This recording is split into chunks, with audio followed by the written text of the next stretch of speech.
Inside Sports with Eric May. Today's special guest, Nick Dianastasis. Welcome into LCTV 66 Inside Sports. Eric May, joined by Nick Dianastasis. Thanks for joining us today. Nick, we're going to talk some baseball today. And now that we're 6-7 weeks into the season, what's your early thought about Major League Baseball to this point? Well, I'm impressed with the Houston Astros with the American League West in their divisions thus far. So they're off to a really good start.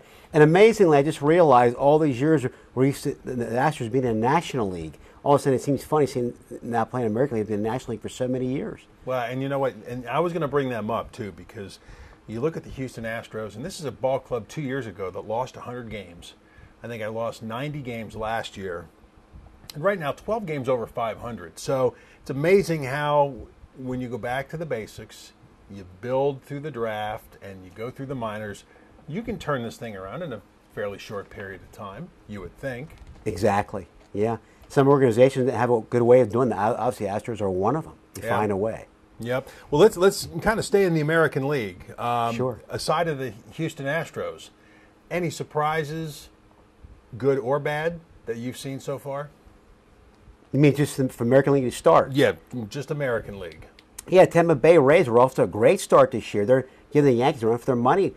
Tie for first in the American League East. They're giving them a real run. How about that? That's pretty amazing. Yeah. You look at that American League East, Yankees, Tampa Bay, as of today, tied for first place. The thing, I guess a lot of people thought Boston was going to be there. Now, granted, I mean, we still have a lot of baseball to play, but exactly, you know, a game under 500, 2.5 games out of first. The Toronto Blue Jays, he's a team that can score a lot of runs and has a decent pitching staff. I guess it kind of surprises me where they are right now at 5 games under 500. Yeah, I know what you mean. It is somewhat a surprise, yes. And amazingly, a team that doesn't surprise me at all, they're doing great in their division. I think they're leading their division, actually. Kansas City Royals are doing great again. They're off to a great start. Pick up the left off from last year. Only one game to win the World Series last year. Yeah, how about that? Against the Giants, that great World Series run they give Giants lead, leading them in 7 games. Yeah. And they lost a couple of players to free agency. Right. So you're thinking, okay, how's Kansas City going to be able to withstand that hit? Well, obviously, they plugged in some new players right now, stand 11 games over 500, and that's going to be an interesting race, I think, with them and the Tigers as far as that AL Central crown is concerned. Absolutely. It'd be very interesting how it's going to end up for all the divisions in all Major League Baseball, you know. Yeah. Although it can remain consistent the way they've been playing. The Nationals are doing great in their division. And how about those Mets? They're off to a great start. The Mets are playing great ball. They're off to a great start. Along with the Nationals, they're neck and neck in that National League East. Yeah, that's the Mets have kind of cooled off, unfortunately. But again, still a lot of baseball to play. Another team that always seems to make a late run, especially in the American League again, is the Oakland A's. And it's funny because the other night they were playing a home game out on the West Coast, and they had the starting lineup on the ticker across the bottom. I think I recognized one name in that starting lineup. You talk about Billy Beane just having a team of no names, but wins. It's amazing with a small market team. It's amazing how he can do that. He just knows he's just a great general manager. He knows how to make the best of what he gets. Obviously, they need big name players to become a good team. That's just how way he gets things done. I give him a lot of credit for that. Yeah. Well, now 9 games. 12 and a half games out of first, but you know that's because Houston was playing so well. But I think before it's all said and done, Oakland A's are going to be in the mix once again. They'll be a force to reckon with their division. There's no question about that, of course. Yeah. Absolutely. Yeah, that American League West I think is going to be interesting because the Angels have too much talent not to be considered. Exactly. Right. And I think Seattle made a lot of off-season moves to strengthen their ball club that they've got to be taken into consideration. So. Again, the cream will rise to the top, but early on, some surprises, both positive and negative, so far in the American League. So, all right, I want to throw out a couple of trivia questions for you, and I'm going to direct these mostly towards this team right here. Okay. I figure you're a Phillies fan, correct? Right. Okay. Yes, that's correct. Well, then, yeah.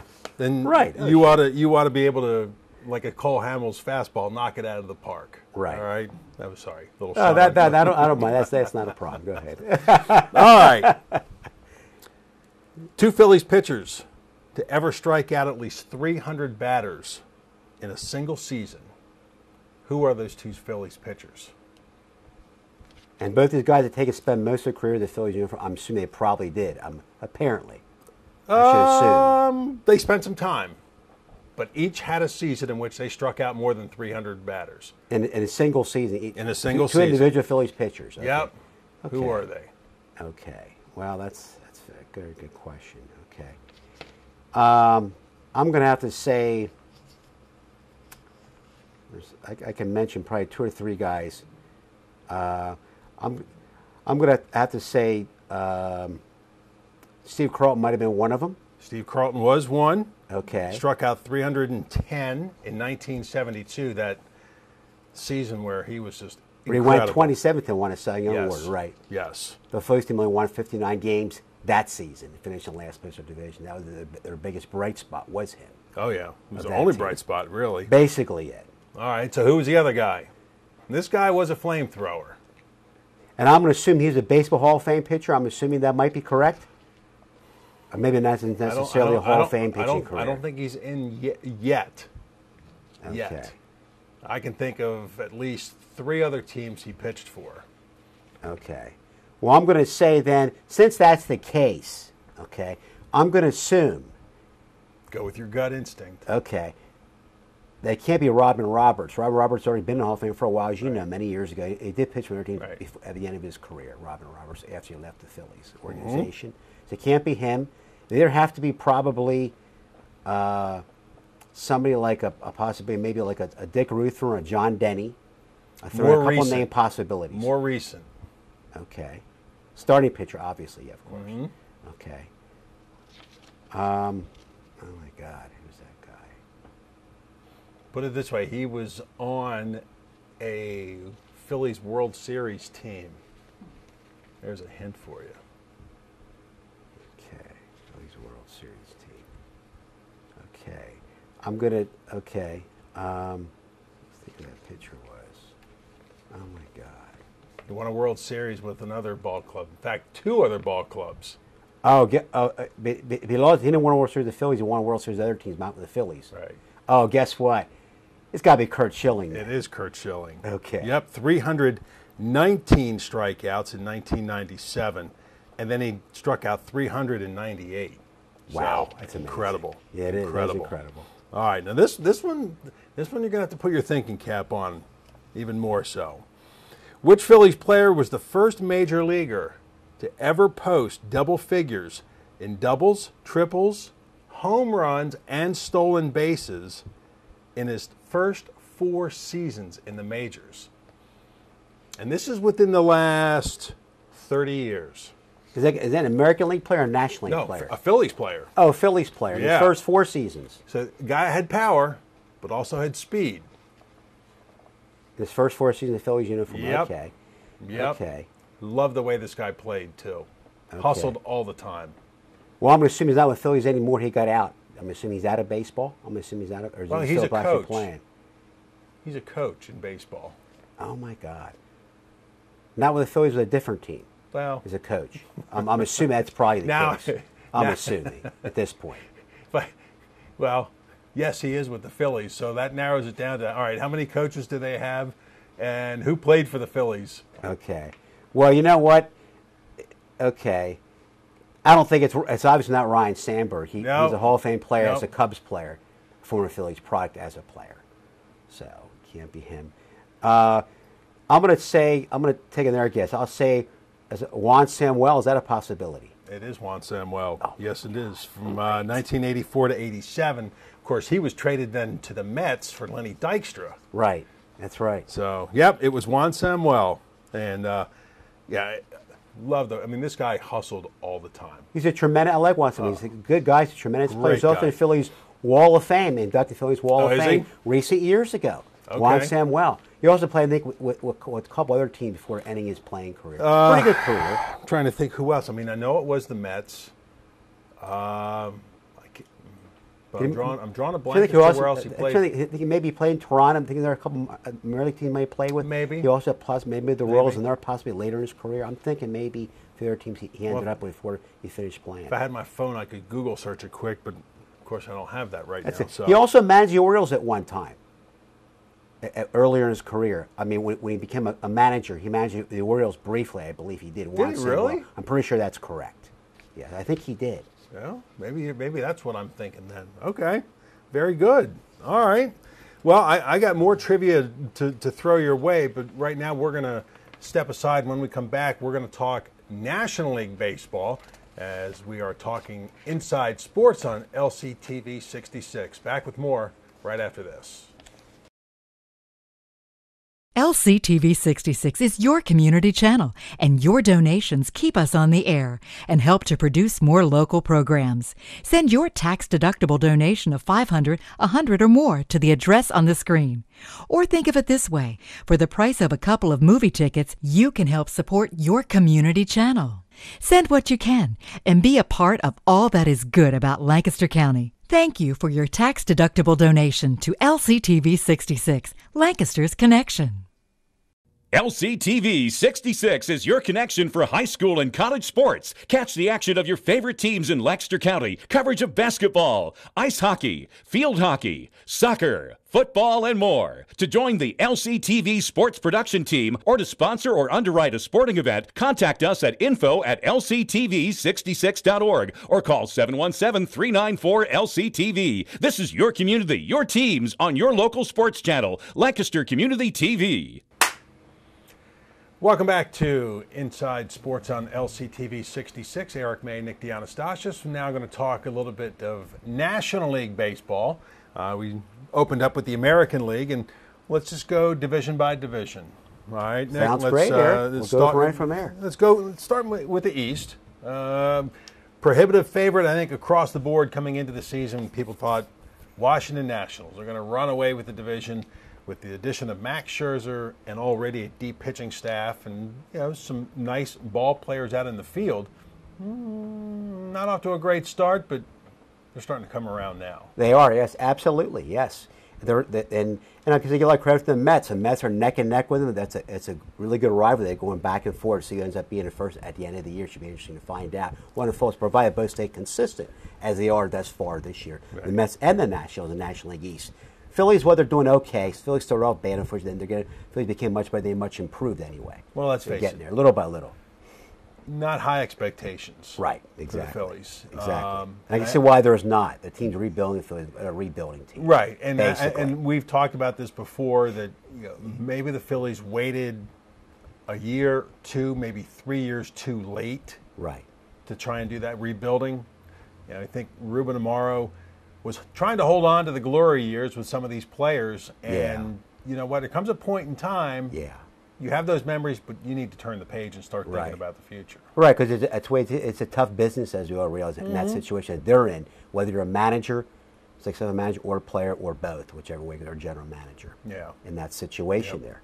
Yeah, I know. Well, and I think another surprise really is the Miami Marlins. I think a lot of people thought that this was a team that could possibly contend. Well, right now they find themselves in the basement, 6 games under 500. Things have not gone well. To me, that's very disappointing. I thought that team would be a lot better this year than last place, and I see that's shocking and disappointing. I see, it really is. And Mike Redmond, one of the first managers to be fired already.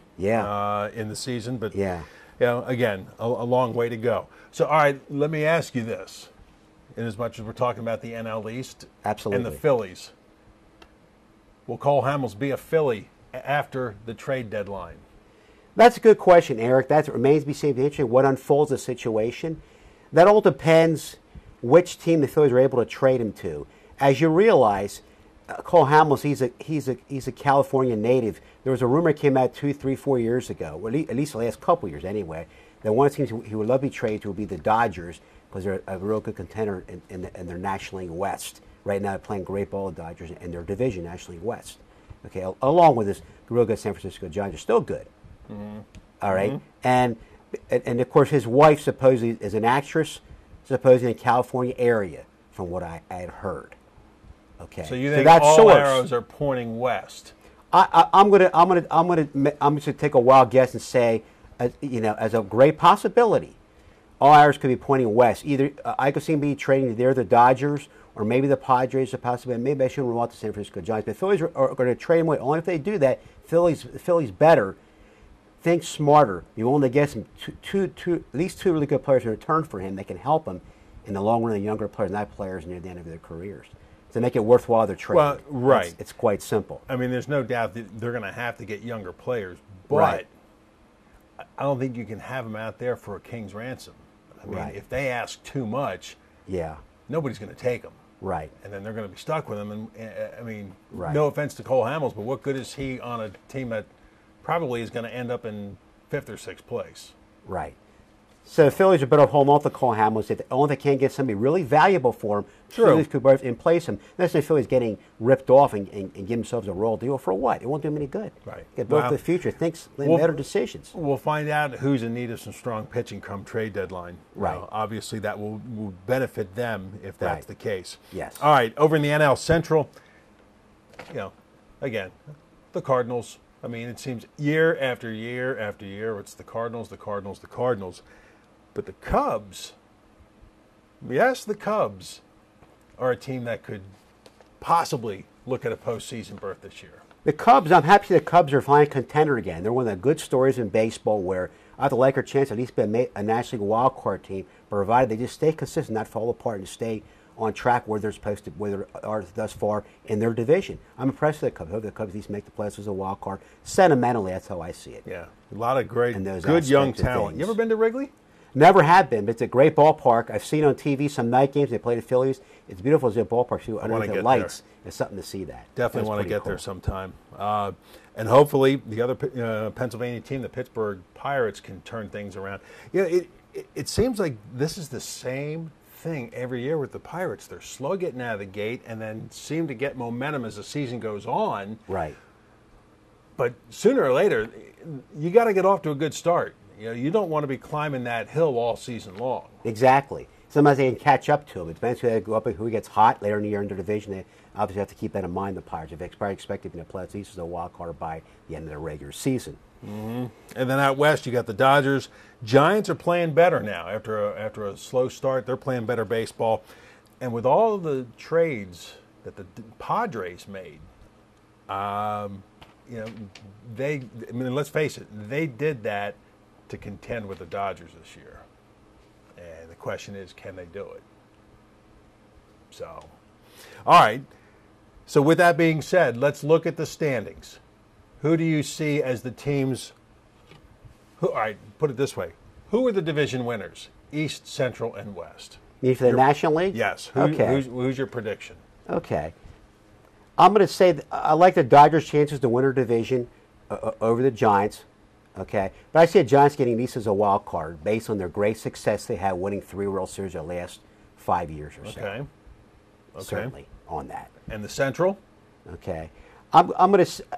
If St. Louis Cardinals right now are playing great ball, but I'll give the Cubs credit. They're hanging tough with them, in pretty good in that division. I don't want to count out the Cubs. Okay. And then in the East?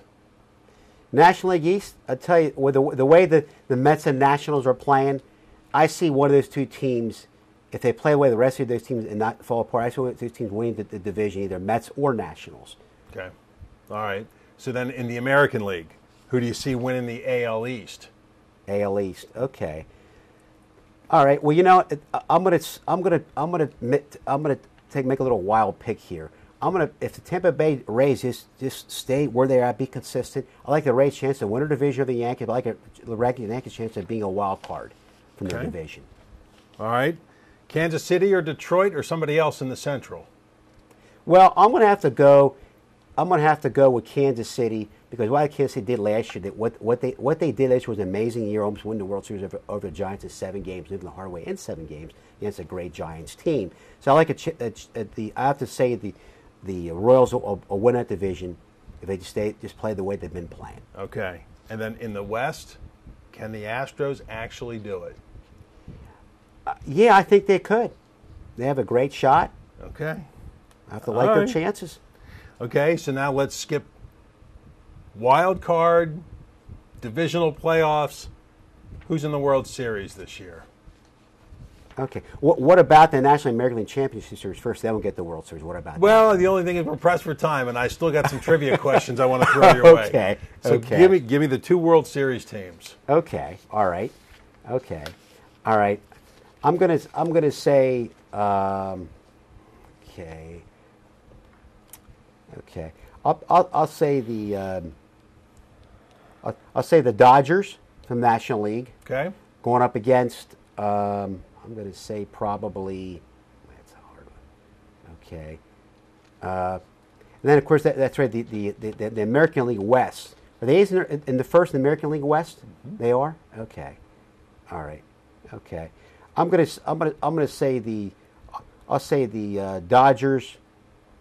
Well, I'm gonna say I'll say the Dodgers and the and the Rays. That's my Dodgers pick for the and World the Rays. Series. Yes. Okay. Interesting pick. All right. Let me throw out a couple of trivia questions here before we wrap things up. Let's talk Phillies no-hitters. All right. Sounds great. There's been a number of them. Roy Halladay has been the most recent to throw a 9-inning no-hitter. Who was the last one previous to Roy Halladay to throw a no-hitter for the Phillies? Okay. You got to go back more than 10 years. Okay. There's one thing I know for sure. Steve Carlton had a Hall of Fame career, as you all know. He never pitched a no-hitter, unfortunately, if any team he ever pitched for, which he did not. So, okay. It has to be, okay, it would have to be, I'll say Terry Mulholland pitched a no-hitter for the Phillies, while Charlie Hayes was a third baseman at that time. He was. That was 1990, but then 1990. There were 2 since then. What was the most recent one besides Roy Halladay? Do you know? He was a right-hander. It was 2003. Okay, 2003. Oh, my God. I think he did it against the Expos. Oh, my God. Wow. What could that be? Okay. Certainly wasn't John Denny, no. So. He wore number 34, I believe. Okay. Okay. All right. And I know what Roy Halladay pitched in the Phillies until around 2010, 2011. That one I know. I'll have to rethink that one a little bit. Well, it was Kevin Millwood. Kevin Millwood. Kevin Millwood. That was the guy. All right. Cy Young, Roy Halladay won in 2010 as well. Do you know who the last Phillies pitcher to win a Cy Young was prior to Roy Halladay? Roy Halladay. Oh, my God. Wow. Q, relief pitcher. To win a Cy Young Award for the Phillies. Okay. 1987. 1987. Okay. The one that Cy Young, the Phillies relief pitcher, even won a Cy Young. Oh, my God. Okay. Okay, I want to have to think about that one. You want his nickname? It's easy. It'll give it away, but... Oh, okay. Does the name Bedrock? Bedrosian. Steve Bedrosian. Steve Bedrosian. He did it. Oh, my God. All right. Wow. Last one. The Phillies have 5 numbers retired. Give me 3 of them. Okay, Rich Ashburn, number 1. Here's one. Michael Jack Schmidt, number 20. Yep. Boy, you even got the middle name, too. All right. Give me one more. Okay. Okay, I think the other one. Okay, the other one. Okay, what is that third one? Yeah, it isn't Gary Maddox. I think the number should be retired to be retired, in my opinion. I think it should. They're all pitchers. They're all pitchers. Oh, my. Oh, Robin Roberts, number 36. Yep. And then the others, Jim Bunning, number 14. And Steve Carlton, number 32. Exactly. All right. I'm glad to give you more. You only told me only to name 3. I would have tried to name more if you wanted me to do so. Well, unfortunately, we're pressed for time. Right. All right. Dodgers and Rays. Nick's prediction for the World Series. We'll see how it pans out. Thanks for joining us today on LCTV Inside Sports. For Nick Dianastasis, I'm Eric May. Thanks for watching.